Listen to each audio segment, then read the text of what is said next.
हाँ जी दोस्तों, कैसे हैं आप सभी। आई होप आप लोग अच्छे होंगे और आप लोग की तैयारी अच्छे लेवल पर चली होगी। आज का हमारा टॉपिक है सॉइल मैकेनिक्स में कॉम्पैक्शन। उससे पहले हम लोगों ने classification of soil, property of soil, origin of soil और कंसिस्टेंसी लिमिट्स वगैरह देख लिया था। ठीक है, आज का हमारा टॉपिक है कॉम्पैक्शन। अगर आप चैनल पर नए हैं तो वीडियो को लाइक कर सकते हैं एंड चैनल को सब्सक्राइब कर सकते हैं। तो चलिए देखते हैं स्क्रीन पे कॉम्पैक्शन के शॉर्ट नोट्स कैसे बनाएं। जैसा कि आप स्क्रीन देख सकते हैं, सबसे पहले तो कॉम्पैक्शन है क्या। ठीक है, कॉम्पैक्शन है, पहले तो हमने इसमें मेन की पॉइंट लिखे कि कॉम्पैक्शन जो है एक मैकेनिकल और आर्टिफिशियल प्रोसेस है। ठीक है, इसमें होता क्या है, इसमें जिसको जो कॉम्पैक्शन को एक्सप्रेस करते हैं, ठीक है, वो ड्राई यूनिट वेट के बेस पे करते हैं। ठीक है, ड्राई डेंसिटी के बेस पे। उसके बाद जो आता है उसके बाद जो आता है कि कॉम्पैक्शन में होता क्या है, जो जो एयर का रिमूवल होता है। ठीक है, जिसके कारण जो है वॉल्यूम डिक्रीज होता है। ठीक है, तो आफ्टर कॉम्पैक्शन जो जो जो इंजीनियरिंग प्रॉपर्टी जो मतलब कि इंप्रूव होती है, जैसे कि डेंसिटी बढ़ जाती है सॉइल की। ठीक है, बेरिंग कैपेसिटी बढ़ जाती है, स्टेबिलिटी बढ़ जाती है और स्ट्रेस स्ट्रेंथ बढ़ जाती है। और जो जो जो इंजीनियरिंग प्रॉपर्टी रिड्यूस होती है, जैसे कि वाइड रेशियो रिड्यूस हो जाता है, परमेबिलिटी घट जाती है, सेटलमेंट घट जाता है। ठीक है, उसको मेंशन कर लिया है। ठीक है, जैसा कि आप स्क्रीन देख सकते हैं।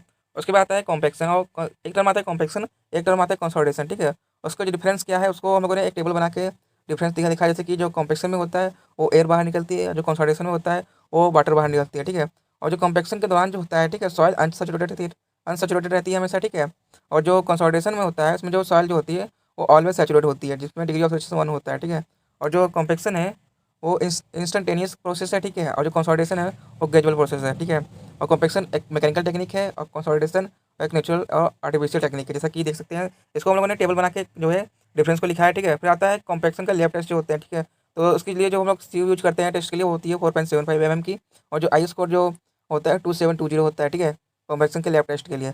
तो इसमें फर्स्ट आता है स्टैंडर्ड प्रॉक्टेड टेस्ट, सेकंड आता है मॉडिफाइड प्रॉक्टेड टेस्ट। ठीक है, उसमें जो कुछ मेन मेन पॉइंट को टेबल बना के हम लोगों ने जो मतलब कि लिखा है, जैसे कि वॉल्यूम जो होता है मोल्ड का वो 944 सीसी होता है। ठीक है, वो दोनों में मतलब कि 944 ही होता है, चाहे वो स्टैंडर्ड हो चाहे मॉडिफाइड हो।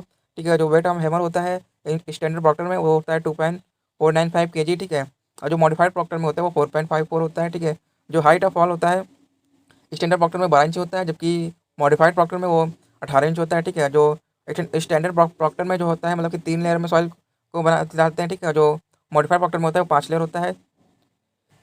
जो जो नंबर ऑफ ब्लो होता है, ठीक है, ईच लेयर पे वो 25 होता है। ठीक है, जो स्टैंडर्ड प्रॉक्टर में, जो मॉडिफाइड प्रॉक्टर में भी 25 होता है। ठीक है, जो compaction energy per unit volume जो होता है स्टैंडर्ड प्रॉक्टर में वो होता है 593 kilo joule per metre cube, जबकि जो मॉडिफाइड प्रॉक्टर में होता है वो होता है 2696 kilo joule per metre cube होता है, जो कि स्पेस क्या एनर्जी होता है। ठीक है, मॉडिफाइड प्रॉक्टर टेस्ट में, जैसा कि आप स्क्रीन पर देख सकते हैं।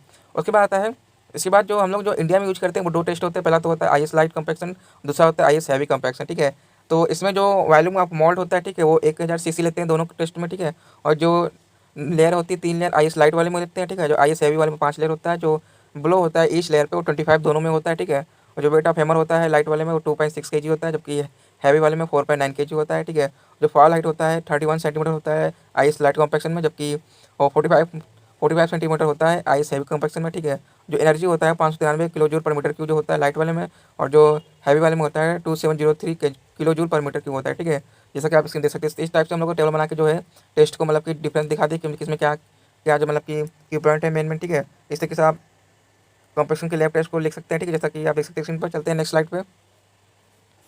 उसके बाद है कॉम्पैक्शन कर्व। ठीक है, तो सबसे पहले तो कॉम्प्रेशन कर्व जो है, ठीक है, वो किसी भी प्लॉट होता है, वो ये होता है वाटर कंटेंट और ड्राई डेंसिटी के बीच में, यहाँ पे ड्राई यूनिट वेट बोल सकते हो आप। ठीक है, और जो इसको जो हम लोग मॉइस्चर डेंसिटी कर्व भी बोल सकते हैं। ठीक है, ये आप स्क्रीन देख सकते हैं, इस टाइप से कर्व बनता है।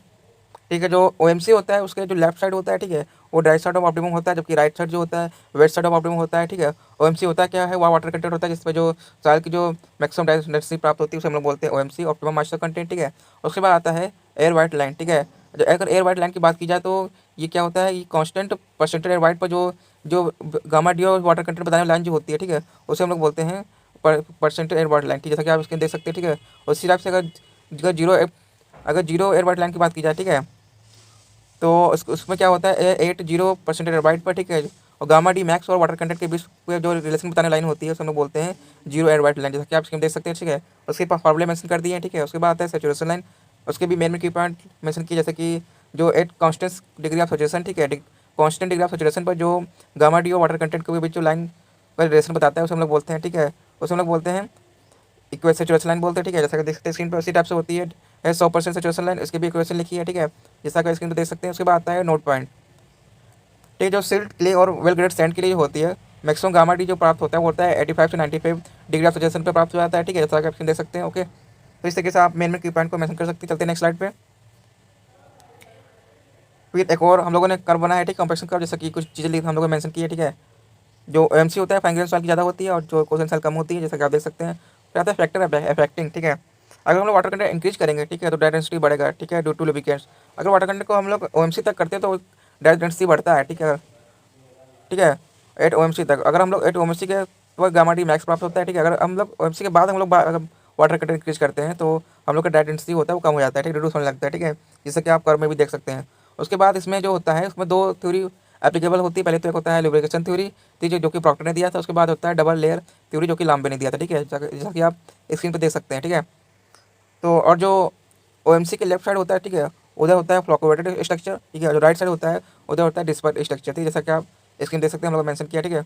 उसके बाद आता है डिग्री ऑफ सैचुरेशन, नहीं, डिग्री ऑफ कॉम्पैक्शन, ठीक है।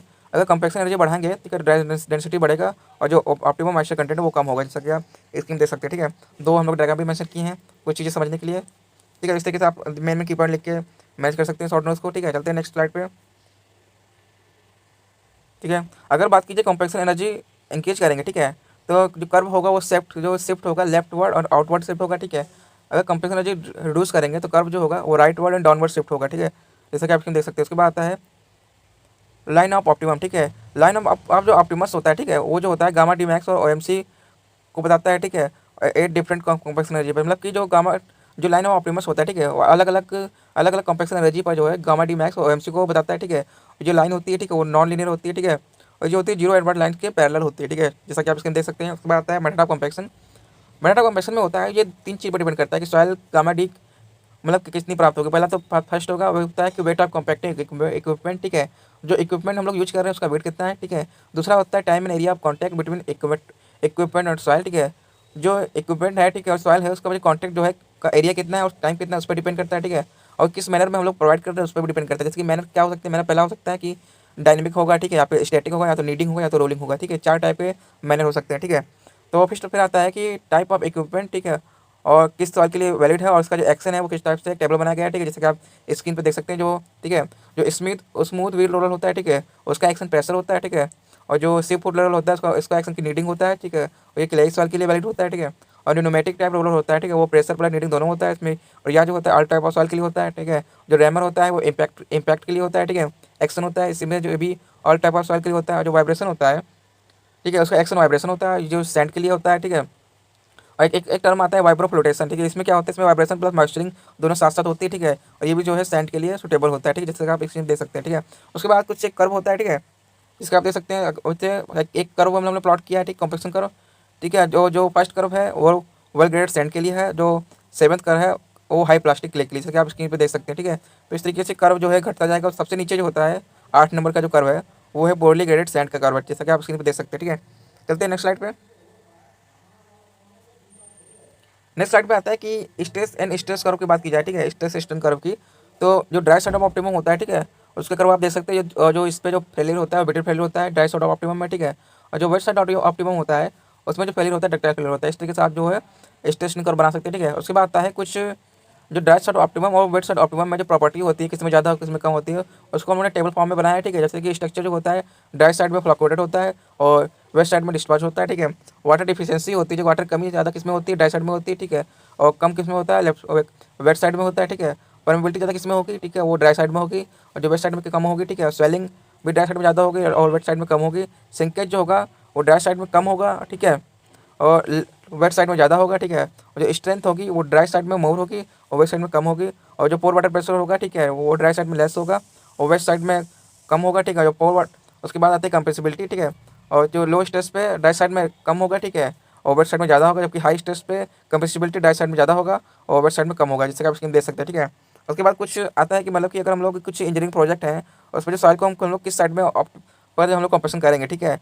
जो कोर ऑफ अर्दन डैम होता है, ठीक है, उसमें हम लोग की रिक्वायर्ड प्रॉपर्टी क्या होती है, उसमें हम लोग जो है लो परमेबिलिटी और लो स्वेलिंग की नीड होती है, ठीक है। तो उसके लिए हम लोग जो है वेस्ट साइड ऑफ ऑप्टिमम पे कॉम्प्रेशन करेंगे। अगर बात की जाए सबग्रेड ऑफ पेमेंट के लिए तो उसमें जो रिक्वायर्ड प्रॉपर्टी होती है लो स्वेलिंग की, ठीक है, तो उसके लिए हम लोग जो कॉम्प्रेशन करेंगे वो उसमें वेस्ट साइड ऑफ ऑप्टिमम पे कॉम्प्रेशन करेंगे, ठीक है। उसके बाद आता है होमोजीनियस अर्दन डैम। तो इसमें जो रिक्वायर्ड प्रॉपर्टी होती है, इसमें जो हाई स्ट्रेंथ चाहिए होता है और जो पोर वाटर प्रेशर होता है वो कम होना चाहिए, ठीक है। उसके लिए हम लोग कंपेरिजन करेंगे डायरेक्ट साइड ऑप्टिमम पे। इस तरीके से हम टेबल बना के जो है इंजीनियरिंग प्रोजेक्ट और इसकी रिक्वायर्ड प्रॉपर्टी क्या होगी, कॉम्पेक्शन किस साइड करेंगे, ठीक है, वो हम लोग मेंशन किया है। तो इस तरीके से आप टेबल बना सकते हैं। तो इस तरीके से आप जो है कॉम्पेक्शन के शॉर्ट में बना सकते हैं। तो आज का हमारा टॉपिक था कॉम्पेक्शन, जैसा कि आप एक्चुअली देख सकते हैं।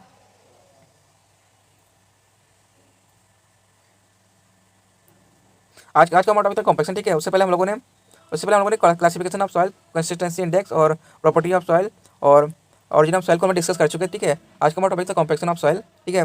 और अगर आप चैनल पर नए हैं तो वीडियो को लाइक कर सकते हैं एंड चैनल को सब्सक्राइब कर सकते हैं। मिलते हैं नेक्स्ट वीडियो में नेक्स्ट टॉपिक के साथ में। अभी के लिए बाय बाय।